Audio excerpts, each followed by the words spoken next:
All right, my friends, let's do a market recap and let's start here with SPY.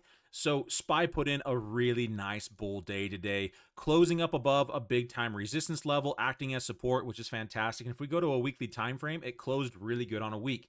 That's what we want to see for the bulls. Now it's a question of, do these bulls step back in on the retest?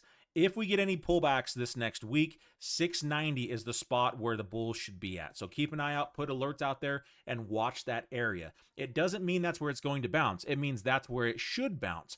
And wherever you find these areas that should happen, that helps you to be able to figure out, okay, are the bulls strong or are they not? If it comes down to 690 area and we get some strong buying, that's a good sign that we're going to push up to the next big option level, which is $700 here on SPY.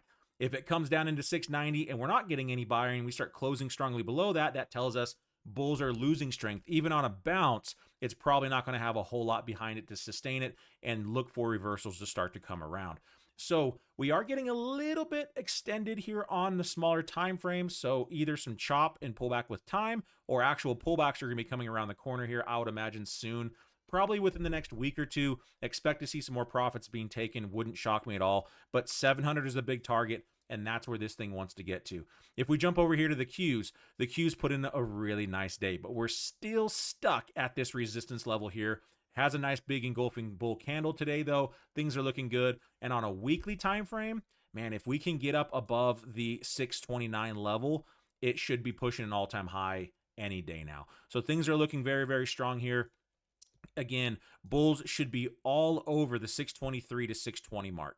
All right, anywhere down through here, bulls should be at. So any dips, expect bounces to come through. If they don't, it opens the door to start to drop. And we still have this pennant pattern happening right now over on the Qs. Now that we've broken out, if we get back below it, it could be a really nice bull trap and get some strong selling. Again, retest the pennant pattern and push on to the next big level makes a ton of sense. So my next big target will be the trend line up here around 644 to 650 over here on the Qs. Now, IWM is looking pretty interesting. Let me clean up this chart here real quick. So we closed decent into a new all-time high on a weekly. That is a very strong bull candle. Retest makes sense. That continue to get bought up. Everything is looking strong at the moment, and so we want to keep playing with this trend. Just because a stock is up high does not mean that we just want to start shorting it because it's high. We want to wait for the markets to tell us that the bulls are losing strength. Yes, we're extended. Yes, a pullback will come eventually, but eventually, that's the question mark. And that question mark is what causes so many people to lose money in their trading. So for right now, I would not short IWM until we start getting strong closures really below that 245 mark.